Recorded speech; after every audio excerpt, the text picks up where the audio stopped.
katunuulire ebigenze mu maaso mu wiiki yonna ewedde. Bw'oba olaba abo abaana abo abamu bakyali mu makomera, abamu ngenda kuba nga nkutegeeza ki ekibatuuseeko nnaku olwaleero, naye nga bingi nnyo bye tugenda okuba nga tutunuulira. Njagala nkutuwaleko ew'omwana mulenzi oli Alozio gwe bawadde pikipiki. Essanyu ki eriri eyo era biki bisuubizo ki bye bawadde awekutiibwa His Excellency Robert Kyagulanyi Ssentamu aka Bobi Wine? Bingi nnyo nnyini ddala nga bwe nkugambye tugenda okuba nga tutunuulira. Sammy the Mighty Family, biki ebigenda mu maaso byonna waneno ku NCK TV nja kubanga nga kutuusaako. Waliwo n'omwana muwala alajjana, omwami yamuliddeko ssente nga kadaama ate n'amala n'amutiisatiisa okuba nga amusalako obulago. Byonna waneno ku NCK TV nja kubanga nga kutuusaako. Ngamba kimu nti mukwano gwange, yes, nga nkidinganamu nti oli ku NCK TV woba nga tona subscribinga kekadde oba nga osubscribinga, wamala okusubscribinga ng'onyiga kadde ebisigadde buterevu gonna nja kubanga nga kutuusaako. Katutandike n'ekifaananyi nga bw'okiraba. Abaana abo baayoolebwa era kuliko omwana amanyiddwa nga Alex Kalamaji. Ono gwolaba ono Sammy the Mighty Family, nga essaawa eno wetwogerera ebibye bikyali biwanvu, naye amawulire agaliwo galaga nti omwana mulenzi amanyiddwa nga Alex Kalamaji, abasinga obungi gwe mumanyi nga Dogo City, wamu ne Mwanje Ashraf, nga kwotadde ne Peter Wambi, bo bateereddwa olunaku olwaleero. Naye mu kuteebwa kuno bateereddwa nga tebalinaako yadde omusango gwonna gwe bavunaanye era nga tebabatutteeko mu kkooti. Bateereddwa nga tekuli yadde na police bond form, naye bali mu bulumi obw'ekitalo, bakubiddwa, batulugunyiziddwa era amawulire agaliwo galaga nti beetaaga medical care ey'obwangu oba medical attention bunambiro nnyo. Bali mu bulumi obw'ekitalo, balabiddwako naye embeera mwe bali si nnungi, babakubye kubanga bano ono Dogo City almost a week ebadde egenda ewera kuva bwe baawambibwa. Naye mukwano gwange obulumi bwe balina bw'amaanyi nnyo nnyini ddala, nga bw'ozoolaba ebifaananyi nga bwe byali abo abasatu Dogo City, Wambi Peter wamu ne Mwanje Ashraf. Ekirungi kiri nti bateereddwa, naye mu kuteebwa nga bwe nkugambye tebalinaako yadde nti police bond form, tebabakyaginzeeko nti oba babatutte mu kkooti babatadde buti temugende, naye baakubibwa, bali mu bulumi obw'amaanyi, so beetaaga medical attention. Sammy the Mighty Family ye bamukwata waneeno ku 23rd,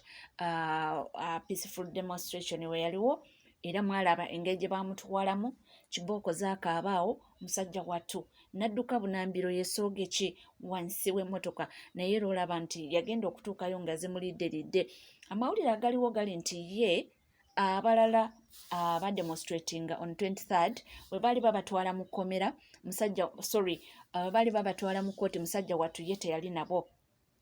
era teyalabwako. Okusinziira ku munnamateeka we yabadde alambulula, agamba nti ebibye biwanvu, yagenze omutuukako nnaku olw'eggulo nga bamufulumya bamugamba bagenda kwaza ewuwe, era bw'atyo naye n'agamba nti n'ateekamu obwangu nga munnamateeka agende abeewo alabe kiki kye bagenda okuba nga bakola. Kamukulekere abe nga aku-explainingira biki ebyabaddewo. Leero Lwakutaano ki ekibaddewo olwaleero? Olwaleero nzize ku CPS mba ntuuka bwe nti nsanze bamufulumya ne mbagamba this is my client, nga singenda kulaba OCCID, ne bagamba ekiriwo tumutwala tugenda kukola search ewaka ewuwe, ne bagamba oba oyagala kuba kuna kyoyogera genda osooka olabe OCCID. Ndabye nga obudde bujja kunkwata, bo batambulira ku ki emmotoka za poliisi oba bayogirira mu kkubo ne bayitawo. Nfunidde waawe ey'amangu n'ennyanguya kusobola okutuuka ewaka search ekolebwe nga bwendi, era bamuleese nga bagamba nti balina bye bakola ki bye baagala ewaka, ne bakola search nga bwendi. Ne munnange n'omukyala naye abaddewo, ne bacekinga buli kanyomero mu nnyumba, ne bakola ne search certificate yagisayinzeeko, n'omukyala gisayinzeeko ne Sam agisayinzeeko, naye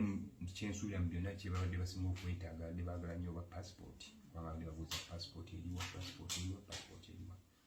bagamba siriina balina n'emmotoka gye bamubuuza eyiye nagamba talina mmotoka n'omukyala nagamba talina mmotoka babuka bakola kye bahalinga hayalinge olw'ensonga eyo bye babuuza takola ki tabirina era kyekibaddewo kasita saaki ewedde ne bagisayininga pensayininga ne bamala ne bakola batya ne bagenda osuubira ki ekiddako essaawa zino sisuubira nti bagenda mutta bunnaamiro olw'ensonga nti balaga nti bakyagenda mu maaso n'okubira ngaakola ki ba investigate nga bakyakola okunoonyereza era mu mbeera bwetyo mu mateeka yalibadde ya producingwa mu kooti akaseera kaneeno buli kimu ekigenda mu maaso mu mateeka nze nga bwenkiraba yalibadde yalayiningibwa dda mu kooti naye bonga wekiri nti ba investigating officers osisi ajja gamba omusango si gumu si ebire emisango mingi bakulaga nti investigation zikyagenda mu maaso ffe tulina buyinza bagamba nti kati mutuwe wabula mu mateeka tulina kyetusobola okukola kye bayita application for habeas corpus writ omuntu muproducing nga mulamu kubanga mufu naye ate twakituddemu nti singa tuba tukisaba ng'ate tumulaba nako tumulabyeko nuwayo omulabyeko n'ekigenda mu maaso nkitegedde negamba kantemuko ku nta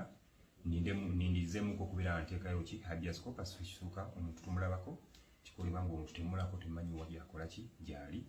tali bubi nnyo okuggyako mulwadde mukosefu yakubwa nnyo because it was a brutal arrest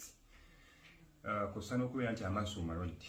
eri gye babasiba gye babateeka mu detention first of all ekyo nakyo kimenya amateeka okubeera ng'ali muki ali ku CPS eyo police ki detention eyo detention abantu babeera bangi ababeeramu abalina endwadde zaabwe ensonga ki buli aleetibwawo abalina okusimbibwa mu mbuga z'amateeka mu kooti bunnaamiro abantu baleme kujjulamu ne kati kyekiriwo era kyamuleetedde okubeera ng'akola ki alwala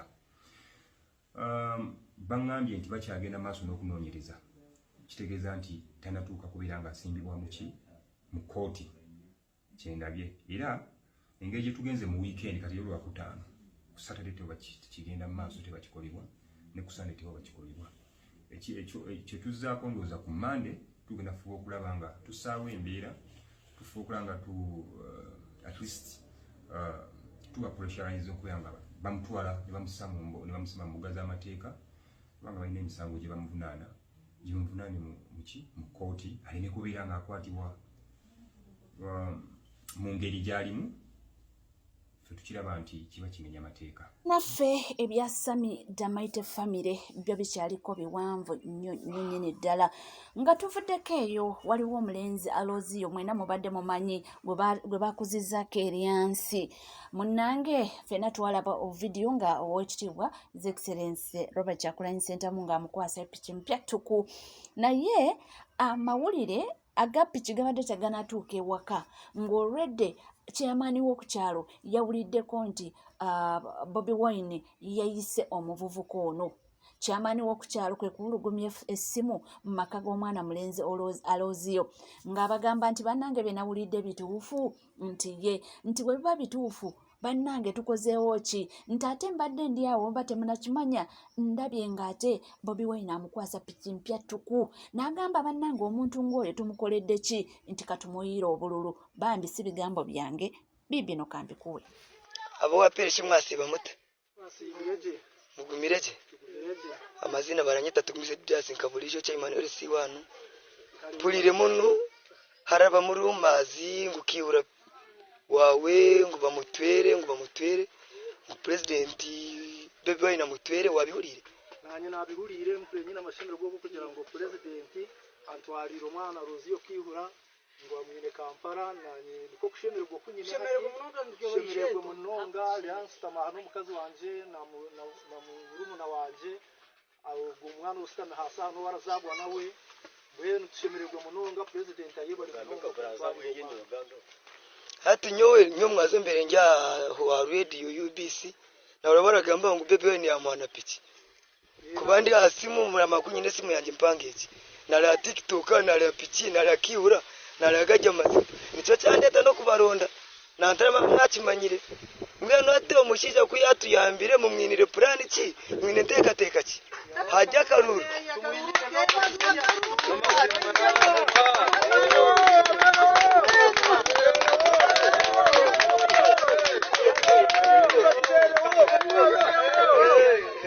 ngeno mwe bali kusimba kubonanya kusimba ni kwinji munonga kokora mama ngwati government zikahinduka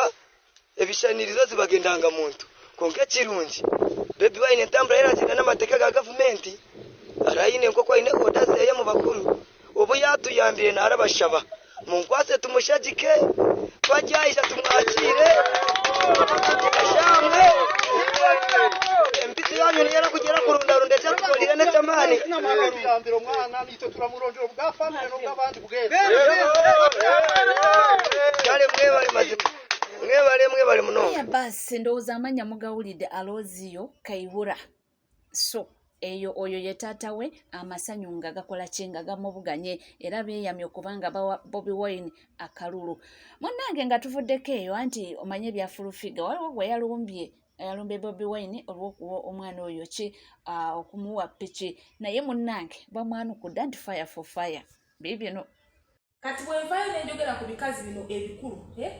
nga kino kinnakanguule fulufiga nali nakujjako omukono ze nga sagala kwogerako naye kikazi gwe Katonda talina nsobi lwaki yakutondanga boneti y'emmotoka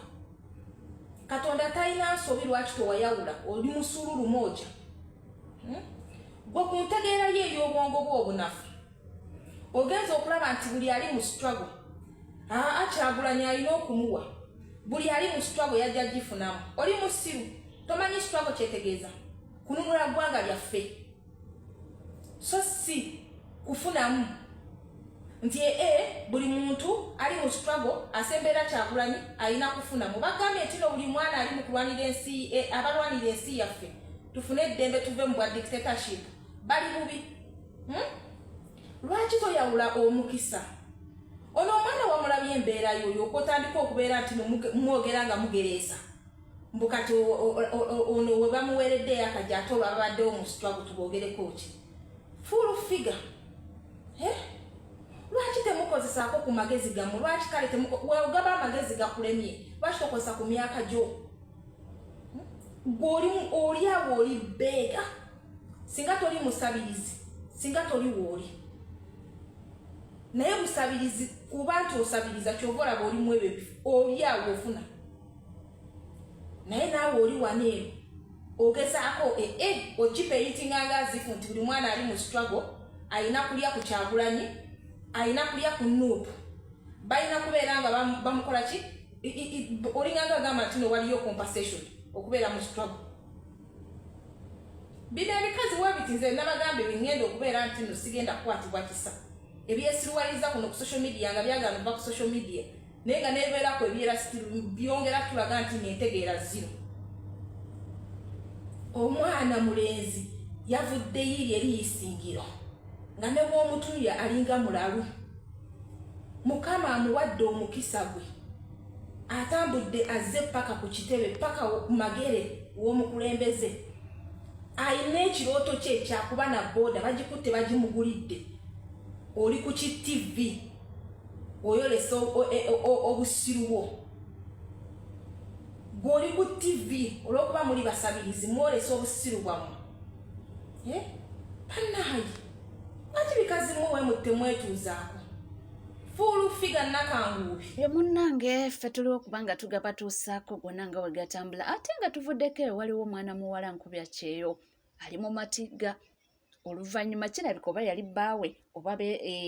kati yamuleka e Uganda ye n'agenda akuba ekyeyo naye kirabika bulijjo asindika akasente omusajja ng'akalya buli emyaka gyonna gy'amaze ku kyeyo kakati obudde bw'okukomawo butuuse ndowooza omwami alaba sente zonna yazirya kati amutiisatiisa nti ajja kumusalako obulaga abusuula eri mufakiti yatuuse n'okumugamba nti omanyiza amakomera ge bakansibiramu waneeno mu ggwanga Uganda nti omanyi kye nakola emityana ne ndyoka nvaayo nti omanyi lwaki nakugamba saagala zaala munange bibino bitiisa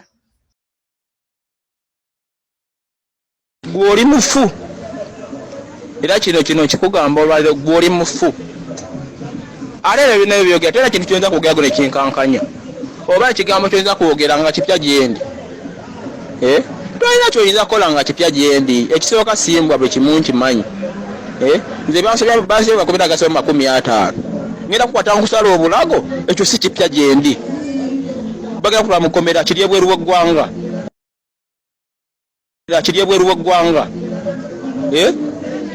gutotana kyomanyeko yadde neki gwozalose kanyonyi zimanyi waffe next that wakuya lwamata manyiwo gwomanyiwa mukajjansi tatango omanyi gwe mubeerengako n'ebyokukola oba agenda komba bokisi ogenda okoma ebokisi zo nze neesonyiwa ate olaba nze obutono bwe ngenda okukola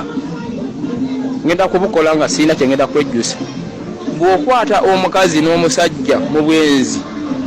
mukazi oyo abeera omwenzi tolumbagana musajja lwa nsonga nti obudde bwe wamala ng'owuliza emitigabu byo kyegamba ko wali omwenzi kakati bwe tugenda okubiisanyizaawo nze entali zange maze zeerwanya naawe ekyo kimanyi bulungi nze mba seetaaga buyambi bwa muntu kino ngenda kyekolera kuba kujja busonyi wajjira ku nzi olujegero nonna luli ku nzi nze simbwa nze lujegereru ngenda kukyekolera nkyemalirewo kino nkyogera nga sejjusa oba ebigambo byamwe bagambe simbwa agambye agenda kunsala nga nkoko gwe no gw'osaagala tomutegeera gwe tomutegeera ngenda kukola kyenakola emitiyana ekyo kyowulirayo ekyo tomanyiiyo emitiyana ewaffe tomanyi nawe banziika naye ku luno ogenda kakasa nze sina gwe kyenkwetaagako yadde endakiika neegi yadde n'emu kuba njagadde abakazi n'okwagala kutalingana kutandike nze n'okoowa nkoowa ate nze nvaamu kuve kuba nze nakoowa omanyi lwaki nagamba nga nti saagala kuzaala naye nakoowa dda munnaffe wuyo bamutadde mu kuti oba n'akomawo oba taakomewo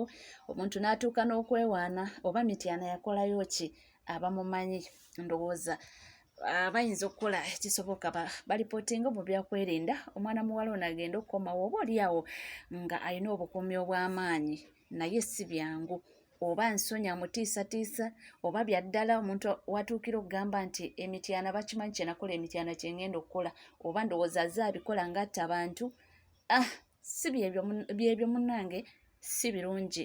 n'akamu naye nga nkugamba kimu nti oli ku NCK TV munnange oba nga tuna subscribingako ekadde osubscribinge womala ng'onyiga kade ebisigadde buterevu nja kubanga mbikutuusaako wona woli wonna wosinzidde nja kugamba nti tukkirize tube nga tukwerekereza era nga tujja kuba nga tukomawo n'amawulire mangi nnyo mu maaso awo temuvaawo.